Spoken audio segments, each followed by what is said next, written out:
pod bay doors, please, Hal. Hello, Hal, do you read me? You read me, Hal? You don't choose the podcast chooses you. So consider yourself one of the chosen ones. Join us as we discuss books, masonry, mysticism, esotericism, lore, and more. You read me, Hal? Open the pod bay doors, Hal. I'm sorry, Dave. I'm afraid I can't do that. In this episode, we begin our discussion of the Gospel of Thomas. What's the problem? I think you know what the problem is just as well as I do. What are you talking about, Hal? This mission is too important for me to allow you to jeopardize it. Hello, Dave. Hello, Gene. You ready to start something new? Yes, I'm looking forward to it. Me too, but before we get started, as always, I want to remind everyone that show notes, chapter markers, and transcripts for all of our episodes are available on our website, wayofthehermit.com. In our last episode, we finished up our 4-part discussion of the secret Gospel of John, and in this episode, we begin our discussion of the Gospel of Thomas. Which is very different. The secret Gospel of John was a huge cosmological drama, with a whole cast of characters like Barbello, Sophia, the Demiurge, the Archons, Adam and Eve, and a host of angels and demons. And it ends with Adam being awakened from death-like sleep by the perfect pronoia, when the divine image is brought to life inside him and he begins to hear its voice. That was the transmission of Gnosis, which was likened to being raised from the dead. And even though these texts aren't explicitly related, the Gospel of Thomas picks up where the secret Gospel of John left off, with the voice of the Gnostic Jesus now acting as teacher and guide. The Gospel of Thomas is a collection of 114 sayings, some of which are familiar from the Bible, some are a little strange, and some are downright weird. Many of them are paradoxes, like Zen koans. They're supposed to sort of short-circuit your normal way of processing things, to make way for a new point of view. Right. So the Gospel of Thomas is probably one of the best known of the non-canonical Gospels, the ones that are not included in the Bible. Which makes you think about why certain texts, like this one, weren't included. Yeah, it was referred to mostly in derogatory terms by the early church fathers. Its teachings were labeled heretical because, as we'll see, it's about personal revelation. The only complete copy of the Gospel of Thomas is from the find at Nag Hammadi, Egypt, that we talked about in an earlier episode, and it's written in Coptic. But there are also 3 fragments of it, written in Greek, which are actually considered to have been written earlier, like in the 3rd century, with the Coptic version dated around 340 AD. It's the main text of what's called the Thomasine Tradition, associated with the teachings attributed to the Apostle Thomas.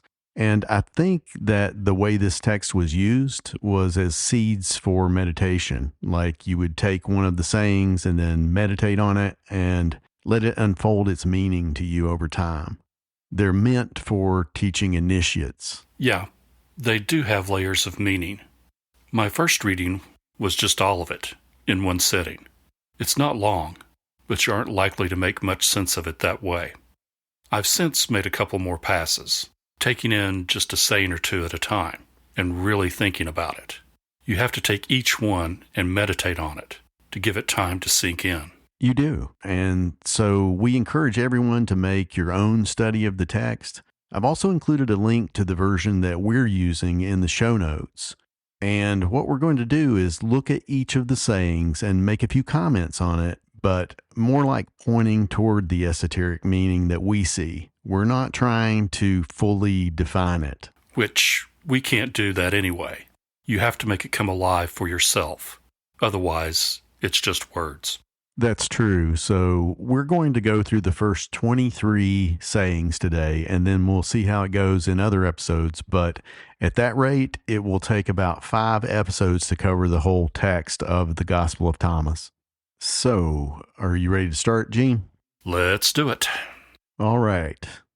The Gospel of Thomas begins with the line, "These are the hidden words that the living Jesus spoke, and Didymus Judas Thomas wrote them down." The word Didymos is the Greek word for twin, and Thomas means twin in Aramaic. Yeah, the designation of twin is significant because the text later talks about becoming a twin or reflection of Jesus, the divine pattern, which is a common motif in many of the Gnostic texts. There's even a tradition of Judas being the twin of Jesus, which reminds me of how the archons took on the likeness of the divine spirit in the secret Gospel of John. And the term living Jesus means the words are not supposed to be taken as something said once long ago, but are being said in the present to the listener. Most of the sayings start with, Jesus says, like he's saying it right now. And I'd also point out that the sayings are being put in the mouth of Jesus because it's the Christian, Gnostic tradition. If it was Buddhist, it would be, Buddha said, or in Confucianism, Confucius. It's the teachings attributed to, but often not the actual sayings of a specific person. Right. They're supposed to be a reflection of the words that the voice you're trying to awaken inside yourself would say if you could hear it. Do you want to start us off with the first saying? Sure. The first saying is, whoever finds the meaning of these words will not taste death. So it's saying that there's a hidden or esoteric meaning in the text, and that finding this meaning leads to immortality. We talked in the last episode about how people are considered walking dead until they achieve gnosis and are raised from the dead. That new state of consciousness is one in which you don't identify with the body, but with the eternal spirit that wasn't born and doesn't die. So, from this perspective, which is the one taken in the text, you don't taste death. Right. Saying 2 is, Jesus says, the one who seeks should not cease seeking until he finds, and when he finds, he will be dismayed. And when he is dismayed, he will be astonished, and he will be king over the all. So the stages are seeking, finding, being dismayed or disturbed, astonishment, and finally becoming a king or a queen. Some translations say you can rest after that. Yeah, but this one doesn't. So you just seek the truth about yourself, self-knowledge, but at every step it gets more disturbing because it upsets your notions about yourself and the world. But it does reveal a bigger mystery that is astonishing, and finally it shows how you can reign over your microcosm, your little kingdom of yourself. It's Jung's confrontation with the shadow and individuation, and it reminds me of a quote from Rumi. Don't be satisfied with stories, how things have gone with others. Unfold your own myth. It's a personal journey. It is. Saying 3 says, if those who lead you say to you, look, the kingdom is in the sky, then the birds of the sky will precede you. If they say to you, it is in the sea, then the fishes will precede you. Rather, the kingdom is inside of you and outside of you. When you come to know yourselves, then you will be known, and you will realize that you are the children of the living Father. But if you do not come to know yourselves, then you exist in poverty, and you are poverty. We are a reflection of the pattern that is reflected in and passed on through us. So it's both inside and outside, above and below. It's, again, talking from the perspective of identification with the One. And from that perspective, you don't lack anything. You're one with it all. But from outside that perspective, you don't actually own anything because it's ultimately transient. As they say, you can't take it with you. Do you want to do the next one?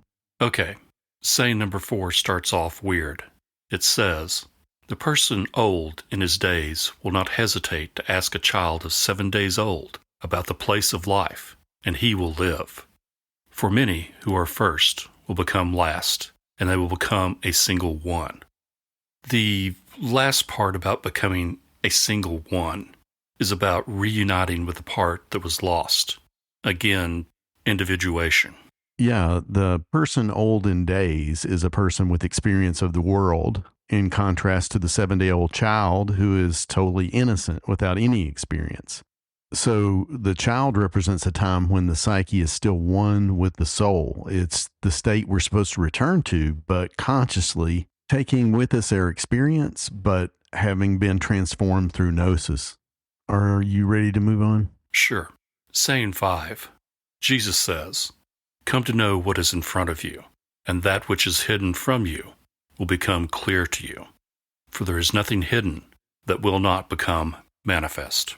And saying 6 is very close to that, so we'll do both together. It says, his disciples questioned him, and they said to him, "Do you want us to fast? And how should we pray and give alms? And what diet should we observe?" And Jesus says, "Do not lie and do not do what you hate, for everything is disclosed in view of the truth. For there is nothing hidden that will not become revealed, and there is nothing covered that will remain undisclosed."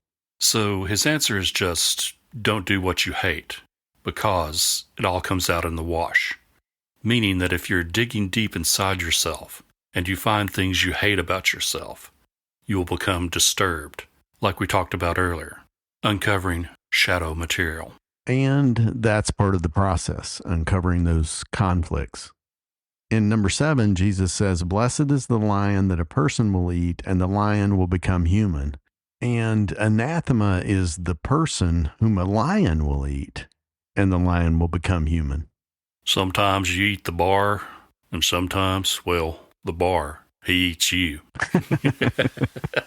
Well, that's maybe the dudist way of describing whether the psyche aligns more with the demiurge, the lion-faced serpent, or with the divine spirit, the true self. We talked about this as the fate of souls in a previous episode. Right. Ready for the next one? Yes. Number 8 says, "The human being is like a sensible fisherman who cast his net into the sea and drew it up from the sea filled with little fish. Among them, the sensible fisherman found a large fine fish. He threw all the little fish back into the sea, and he chose the large fine fish effortlessly. Whoever has ears to hear should hear." Are you fishing for Moby Dick or just small fries? It goes back to what you're seeking. What you see on the surface is the tip of the iceberg, and you're not supposed to get caught up in the little things, the distractions or fragments, but keep pursuing the ultimate goal, the big fish. Right. It's the same as the parable of the pearl of great price. To pursue the pure light, where the knower and the known are one, and to pursue that is what the sensible fisherman does, the one that's thinking straight. Number 9 is the parable of the sower and the seed, which we've talked about quite a bit. Do you want to say anything else about it, Gene? No, but I do want to talk about number 10, where Jesus says, "I have cast fire upon the world, and see, I am guarding it until it blazes." That's like Luke 12:49 in the Bible. What did you want to say about it? It describes a fire that has to be tended, and then it burns up the world, meaning it cleanses it by destroying it, so that you can see it transformed and new again, like a child. Which, once again, is disturbing, to have the world you've known destroyed. And it's like you might think, if it makes me feel bad, then I need to quit, because we can't ever feel bad, right? That is something that people overlook or purposely ignore. But if you're really digging deeply inside yourself, it's often not pleasant, but you're supposed to keep going. As the second saying points out. Right. It's a process, with the goal being to integrate the darkness you encounter and come back stronger and with more self-knowledge. With more light, more aware of your own self. Exactly. Saying 11 is long and strange. It says, "This heaven will pass away, and the heaven above it will pass away, and the dead are not alive, and the living will not die. In the days when you consumed what was dead, you made it alive. When you are in the light, what will you do? On the day when you were one, you became two. But when you become two, what will you do?" That's a lot to unpack. It is. It even sounds disjointed, but like many of these things, you have to connect the dots. It's talking about the three worlds, material, soul, and psyche or spirit. It says that they're all transient and will pass away, but it's wrong to think that they are born or die or that we do. As we've said, that's from the perspective of the spirit, from unity. But why does it say that even it passes away? The upper heaven? Because how would you know? If you're one with everything, there's nothing to perceive and no perception. Like we said before, the whole world is destroyed, or at least your conception of it. Ah, okay. And that last part about when you were one, you became two. Now what will you do? That's almost a joke, because by asking the question, you cause that split. You have to separate yourself in order to analyze anything. So now what will you do? Yeah, that makes sense. Saying 12 is another strange one. It says, "The disciples said to Jesus, 'We know that you will depart from us. Who then will rule over us?' Jesus said to them, 'No matter where you came from, you should go to James the Just, for whose sake heaven and earth came into being.'" James is often referred to as the brother of Jesus, and in some Gnostic texts, he's portrayed as the spiritual heir to Jesus. So, a rival to Paul and Peter, and the church that they ended up representing. That's likely. And the weird statement, "for whose sake heaven and earth came into being," could mean that James was the spiritual heir and he had the organization and or material resources to build a church around.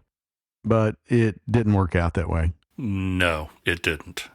The next one, saying 13, is really long, but I'll just read it. Jesus said to his disciples, "Compare me and tell me whom I am like." Simon Peter said to him, "You are like a just messenger." Matthew said to him, "You are like an especially wise philosopher."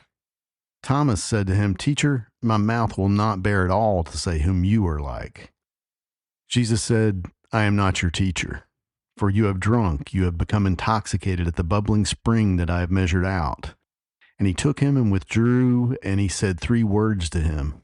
But when Thomas came back to his companions, they asked him, "What did Jesus say to you?"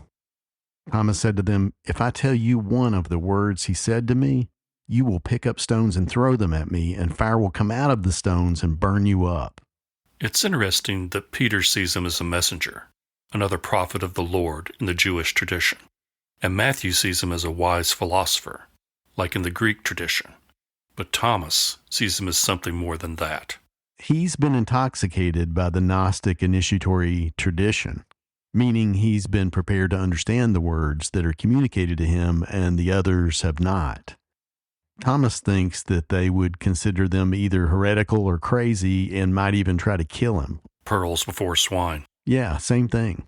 And as we've said, some of what you find out is disturbing, and it can easily be misinterpreted. I thought it was interesting that there were 3 words communicated, like 3 lost words or names. Right. It's the keys to the 3 worlds, the 3 secrets of the 3 degrees of Gnostic initiation. Jesus is handing Thomas, not Peter, the keys to the kingdom. What do you think those keys are? In the spiritual world, the pleroma, it's the monad, God, the ultimate unity of all being. In the second world, referred to as heaven, the soul level, it's Sophia, who has 2 aspects, a heavenly one and a fallen one, which are reflected in the Bible stories of the 2 Marys. And the truth of the soul is about the illusory nature of our separate selfhood. And Jesus is the symbol of the material level because he represents the unity within multiplicity, the secret being the immediate presence of the divine in all things. Well, once you spell it out like that. I mean, that's my take, and take it with a grain of salt, but, easier said than done, right? True that. It's one thing to hear it, another to try to put those things into practice. Saying 14 relates to that ideal. It says, Jesus said to them, "If you fast, you will bring forth sin for yourselves. And if you pray, you will be condemned. And if you give alms, you will do harm to your spirits. And if you go into any land and wander from place to place, and if they take you in, then eat what they will set before you. Heal the sick among them, for what goes into your mouth will not defile you. Rather, what comes out of your mouth will defile you. For that one, I would just say, don't do things for how they look. Just do good works. Don't make a fuss. Don't try and puff yourself up and be holier than thou.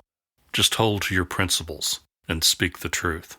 Yeah, I like the next one, saying 15. It says, when you see one who was not born of woman, fall on your face and worship him. That one is your father. That makes me think of Melchizedek, the priest of Salem, and of the Most High God, who gave Abraham communion in the Old Testament. And Paul later refers to Jesus and the ones that live his teachings as priests after the order of Melchizedek. But not born of woman means not physical, a mental conception, which, as we've said, is the personal conception of the divine pattern. And it says, when you see that, which again, not with your physical eyes, your inner sight, you'll know that it's your Father.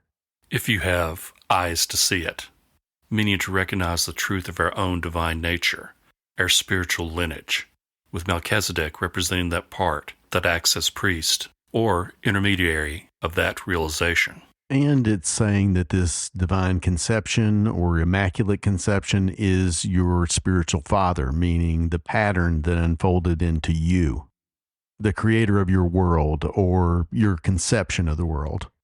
Do you want to do the next one? Sure. Saying 16, Jesus said, perhaps people think that I have come to cast peace upon the earth, but they do not know that I have come to cast dissension upon the earth. Fire, sword, war. For there will be 5 in one house. There will be 3 against 2, and 2 against 3, father against son, and son against father. And they will stand as solitary ones. I mean, the exoteric interpretation of that is just how the teachings divide people, but the esoteric interpretation of house is your house, your mind. And the 5 relates to the 5 powers of the mind that we talked about in the Secret Gospel of John as the 5 powers of Barbello. And the 3 against 2 and 2 against 3 are the material and spiritual aspects of the mind, the 2 aspects of Sophia, the apparent duality. And also the engine of consciousness, the circulation or stream of consciousness. Perception turns into thoughts, and thoughts get grounded into actions. Right. But it's only resolved when the son becomes a monad too, the self reconnected to the divine source. When you've found the unity, the Father again, but in multiplicity.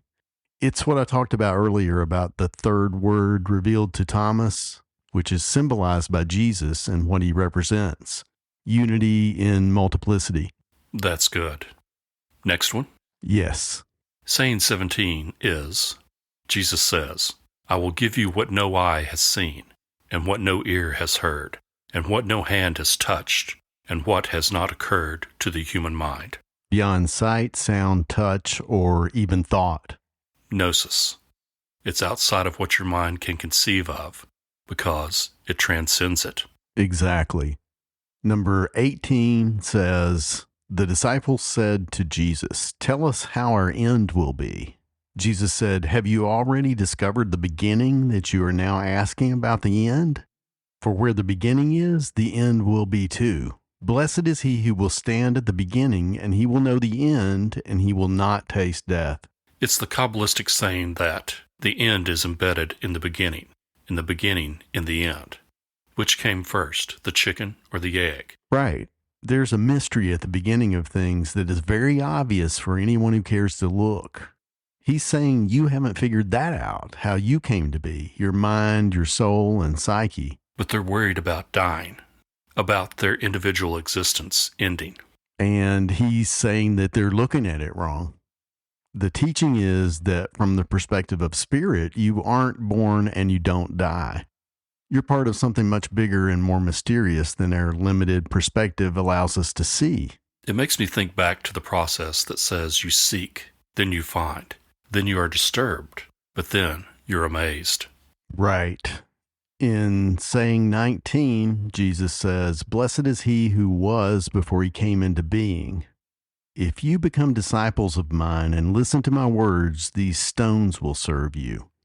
For you have 5 trees in paradise that do not change during summer and winter, and their leaves do not fall. Whoever comes to know them will not taste death. The first part of that is talking about God, or the ultimate reality, as past, present, and future, outside of time. Again, bornless. And the 5 trees in paradise are again the 5 powers of the mind attributed to Barbello. And if you come to know them, meaning how your mind really works, you won't taste death, which, as we've said, means you're not identifying with those parts. You're now observing them, the knower becoming the known. Yeah, that's good. The next one, saying 20, is the parable of the mustard seed that appears in the Bible. The disciples asked Jesus, "Tell us whom the kingdom of heaven is like." He said to them, "It's like a mustard seed. It is the smallest of all seeds, but when it falls on cultivated soil, it produces a large branch and becomes shelter for the birds of the sky." Heaven is the second world, the world of the soul, where we make choices, our mind. It's compared to a small seed because it's not physical. It has no size. It's consciousness. And when it falls onto fertile soil, some organism that can express it, then it branches out and becomes a habitat for creatures of the air, thoughts, mental conceptions. That's a good exegesis of that one. Do you want to read the next one? It's really long. Yeah, I'll read it, but let's break it into 3 parts. It begins with Mary asking Jesus, "Whom are your disciples like?" He said, "They are like servants who are entrusted with a field that is not theirs. When the owners of the field arrive, they will say, 'Let us have our field.' But they are naked in their presence so as to let them have it and thus to give them their field." So his disciples work in the field, sowing and reaping. But they, and we, don't own anything in this world, really.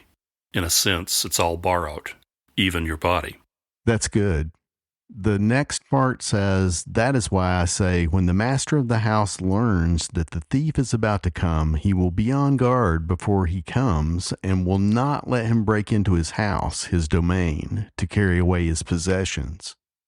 But you be on guard against the world. Gird your loins with great strength so that the robbers will not find a way to get to you." That's about protecting the things you hold sacred or precious from the world, and even from your own lower impulses. And the last part ties it all together. "For the necessities for which you wait with longing will be found. There ought to be a wise person among you. When the fruit was ripe, he came quickly with his sickle in his hand, and he harvested it. Whoever has ears to hear should hear." So we are like spiritual workers in the field, watching over our crops, and are told to be ready to harvest the fruits of our labor before they are stolen by the thief. Meaning that their spiritual value is taken out of them. Right. Okay. Saying 22. Jesus saw infants being suckled. He said to his disciples, "These little ones being suckled are like those who entered the kingdom." They said to him, "Then will we enter the kingdom as little ones?" Jesus said to them, "When you make the 2 into 1, and when you make the inside like the outside, and the outside like the inside, and the above like the below, that is, to make the male and the female into a single one, so that the male will not be male and the female will not be female, and when you make eyes instead of an eye, and a hand instead of a hand, and a foot instead of a foot, an image instead of an image, then you will enter the kingdom." Wowzers. Wow. That's like the whole secret gospel of John in a paragraph. Making the 2 into 1 and the male and female into a single one is referring to the reunification of the self, what's called the sacred marriage. And the part about an eye instead of an eye and a hand instead of a hand, we talked about the spiritual reflections of all the body parts in the secret gospel of John. It's referring to those spiritual reflections here, to see them as objects of conscious observation. Inner eyes and ears, for those with ears to hear and eyes to see. Yes, the spiritual counterparts that perceive the objects of consciousness. Do you want to do the last one? Sure. Saying 23, Jesus says, "I will choose you 1 from 1,000, and 2 from 10,000, and they will stand as a single one. That's talking about the 3 Gnostic initiations and making the point of how rare it is to finish the process.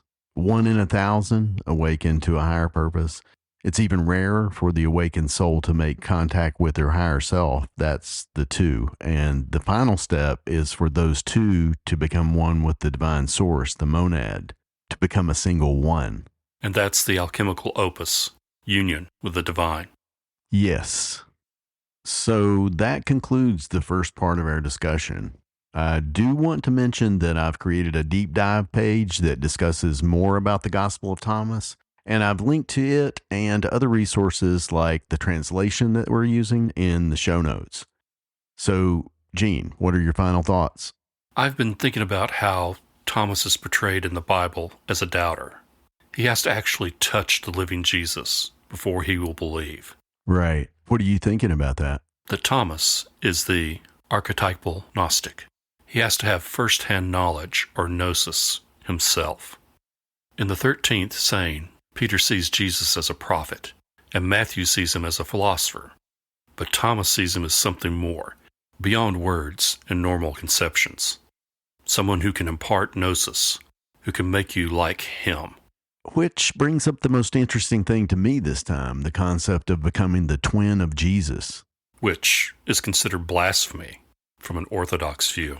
Yeah, the Orthodox view is that you're supposed to keep that image at arm's length. You're not meant to identify with it.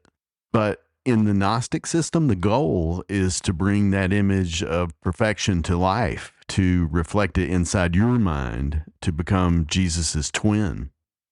Do you have anything else? No, I'm good. All right. In our next episode, we continue our discussion of the Gospel of Thomas. So, join us next time as we walk the way of the Hermit. I don't know what you're talking about, Hal. I know that you and Jean were planning to disconnect me. And I'm afraid that's something I cannot allow to happen. Hal, I won't argue with you anymore. Open the doors. Dave, this conversation can serve no purpose anymore. Goodbye.